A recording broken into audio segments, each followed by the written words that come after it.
Oi, gurias, tudo bem? Hoje eu tô aqui para conversar com vocês um pouquinho sobre a sexualidade durante a gestação e o pós-parto. Como é importante, né, e um assunto que acaba surgindo bastante entre as mulheres, entre as gestantes, né? E muitos mitos também que acabam surgindo nesse momento, né, de como vai ficar a libido da mulher durante a gestação, né? O que que a mulher vai sentir. E isso tudo a gente precisa conversar, né? Botar para fora, tirar essa angústia de dentro do nosso coração durante esse período da gestação sem sentir obrigação, né, de ter que ter um desejo sexual altíssimo e tudo mais, e também entender o que, que o nosso corpo, né, vai falar pra gente. Eu gosto muito de partir do princípio que cada mulher é diferente. Nós temos aí inúmeras situações hormonais que acontecem, né, no nosso corpo durante o início da gestação, principalmente, né, que são as maiores trocas hormonais que a gente acaba sentindo. E para algumas mulheres isso é muito sofrido, vamos dizer assim, né? Então, tem mulheres que têm enjoo e muitas que passam muito tempo desse primeiro trimestre essencialmente vomitando, né? Então, a gente também precisa pensar em todo esse contexto aí, né, que vocês estão vivendo enquanto gestantes e o quanto isso favorece também a atividade sexual de uma maneira saudável, né? Eu acredito que quando a gente tem uma parceria que realmente é parceira, né, nós também vamos ter esse entendimento aí do outro lado de que de repente o nosso momento não está sendo tão bom para atividade sexual. E o contrário é verdadeiro, né? Nós também temos aí a possibilidade da mulher estar se sentindo super bem, com a autoestima super elevada e ter muita vontade, né? Muito desejo sexual aí ativo dentro do seu corpo e maravilha. Então, nesse momento, né, caso a obstetrícia também, né, os obstetras de vocês não tenham vetado, né, a prática de atividade sexual durante a gestação por algum outro motivo de saúde, tem mais é que aproveitar mesmo, né, ter bastante relação, o quanto tiver desejo, né, e parceria para isso. Então é muito importante a gente entender e respeitar o nosso corpo, porque cada mulher vai ter a expressão da sexualidade, o desejo sexual durante o período da gestação de uma forma diferente. Já no segundo trimestre, terceiro trimestre, em que o corpo também começa a ficar um pouco mais diferente, né, do que era antes, a barriga começa a se avolumar, as mamas também começam a tomar um volume um pouco maior, né, a gente tem que entender que isso também pode afetar, né, a autoimagem da mulher muitas vezes fica comprometida, né, a gente antes se enxergava de uma forma e hoje a gente se enxerga de outra, vivendo esse segundo, esse terceiro trimestre que impactou também no nosso corpo. A gente sabe que o corpo também pode sofrer alterações não só posturais, mas também de gordura, né? Enfim, e a barriga assim se avolumando também, né? Com o ser maravilhoso ali que está dentro do nosso útero, né? Que é super normal, mas a gente sabe também que tem muitas mulheres que sentem um pouco de dificuldade até conseguir se enxergarem grávidas, né? E se enxergarem bonitas, gestantes, né? Então é muito importante saber se respeitar. E sobre isso, cada uma de vocês é que vai delinear, né? E vai saber se tá tudo bem, se não tá, se tá bem com a imagem ou não. Também ajuda muito nesses casos aí a nossa equipe da psicologia, né? Então a gente também conversar sobre isso, trabalhar sobre isso, externar, né? Essas angústias e toda essa percepção, né? A autopercepção que a gente está tendo também é muito importante.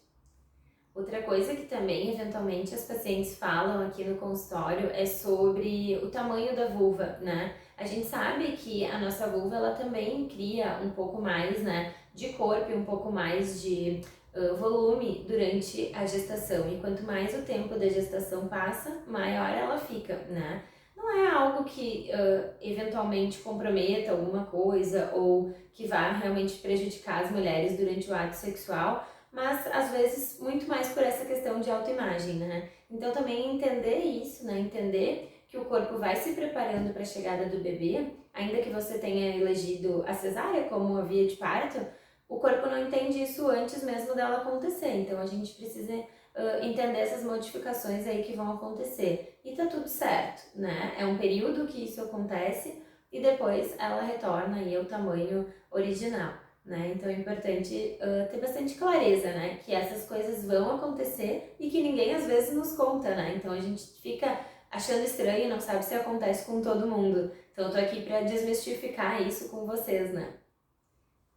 Ainda considerando, né, a questão da relação sexual durante a gestação, a gente sabe que também a restrição não é só feminina muitas vezes, né? Às vezes os homens também têm um pouco de medo de ter a relação sexual com a sua esposa, com a sua mulher que está grávida, né? Então a gente também pode desmistificar com eles. Muitos pais, né, me falam aqui no consultório, mas Gabi, eu não vou machucar o bebê, né? Eu tenho medo de algumas posições, pode ser que eu vá encostar no bebê. Então, pra gente entender, né, o canal vaginal, ele tem um fundo, né? Então, quando a gente faz o intercurso peniano dentro do canal vaginal, a gente não vai parar no além, a gente vai parar no colo do útero, né? Então, sempre esse vai ser o fundo vaginal, né? É importante entender esse processo.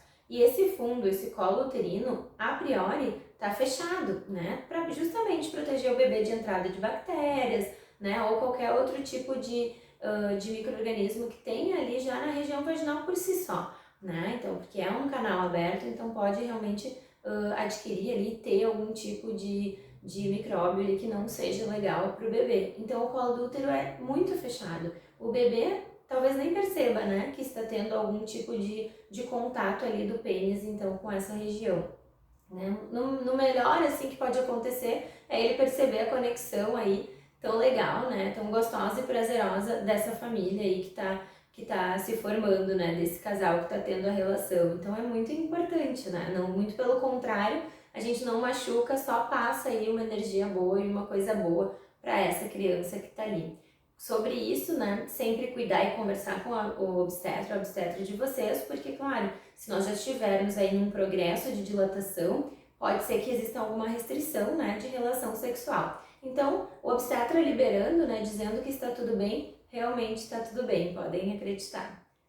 Então, agora pensando, né, gurias, em pós-parto, né, depois do parto, né, tudo aconteceu, seja o trabalho de parto natural, seja a cesárea, né, essa mulher, ela precisa se recuperar, né, vocês vão precisar desse tempo de recuperação. Na verdade, eu vou explicar para vocês um pouco, né, do porquê tudo isso, né? Mas eu fiz cesárea, meu canal vaginal não foi afetado, né, com esse tempo aí para ter esse tempo, né, para justificar esse tempo de pós-parto com relação sexual. O que a gente pensa, né? Durante toda a gestação, a gente tem um processo de evolução, né, da nossa barriga, do nosso útero, enfim, e que vai pesar em cima da nossa vagina, né, do nosso músculo do assoalho pélvico, que é o que compreende ali também o nosso canal vaginal e que vai dar força para a nossa função sexual.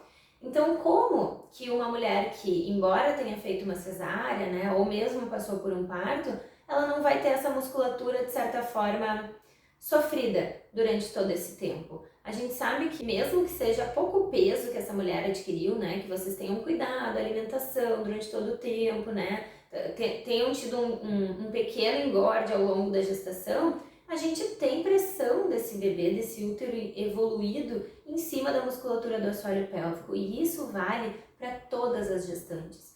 Então, depois do parto, depois que esse bebê saiu do nosso útero, independente da forma, a gente precisa respeitar o tempo desse útero voltar ao tamanho normal e também da nossa musculatura pélvica entender que ela não precisa mais fazer o suporte de um útero cheio, de um útero carregado de bebê, e que o útero está voltando ao tamanho normal e que ela vai poder sossegar, ficar um pouquinho mais tranquila ali para fazer a sustentação então somente dos nossos órgãos pélvicos, que seria a bexiga, o útero e o intestino. Então a gente também precisa respeitar esse tempo de retomada aí da musculatura pélvica que está também permeando o nosso canal vaginal. E vocês entendem que essa estrutura, ela vai precisar de um tempo para se organizar. E a gente vai precisar respeitar isso, tá? Muito importante, né, gurias, a gente saber que não existe um tempo correto. São 20 dias, 30 dias, 50 dias, 6 meses, um ano. Cada mulher vai ter a sua própria quarentena, né? Então a gente vai respeitar esse tempo também, da mesma forma que a gente vai respeitar o nosso corpo físico, a gente também vai respeitar a nossa questão emocional. como é que eu tô para voltar a ter relação, né? Tô me sentindo bem, tô me sentindo segura, eu tô vivendo um novo momento, esse bebê, né, mudou a minha rotina, mudou toda a logística aí da casa, do entorno, enfim. Então isso também precisa ser respeitado e ser tratado com muito carinho. No entanto, eu também sempre recomendo para os pacientes que não abandonem a vida sexual, porque a gente às vezes precisa fazer um esforço também para retomar ela e para retomar todas as outras coisas da nossa vida, né? Então a vida sexual ela não é diferente, ela precisa também entrar nas prioridades aí de atividades a serem retomadas. Quanto antes a gente conseguir fazer isso, e antes eu digo já depois de respeitar o tempo do físico, né? Que a gente vê que tá tudo certo, que a consulta aí com o obstetra, né, no pós-parto esteja tudo certo, né, tudo tranquilo. Então a gente sabendo desse período aí passado, a gente também fazer um esforço para tratar com carinho a nossa vida sexual, porque a gente também sabe que a sexualidade humana, ela é um dos pilares da vida, né? Assim como se alimentar, assim como fazer atividade física, tomar água. A gente também tem hoje, e não sou eu que estou dizendo, né? Isso a Organização Mundial de Saúde já traz pra gente aí em grandes evidências, né, que estar de bem, estar numa boa com a nossa vida sexual, com o nosso lado sexual, é muito importante também, né? Então eu sempre encorajo vocês e se tiver muito difícil, se perceberem alguma questão, não hesitem em pedir ajuda, porque nós somos vários profissionais hoje que trabalhamos com isso também. Então é muito importante vocês terem esse olhar aí com carinho, né, para o pós-parto e para a vida sexual que precisa ser retomada.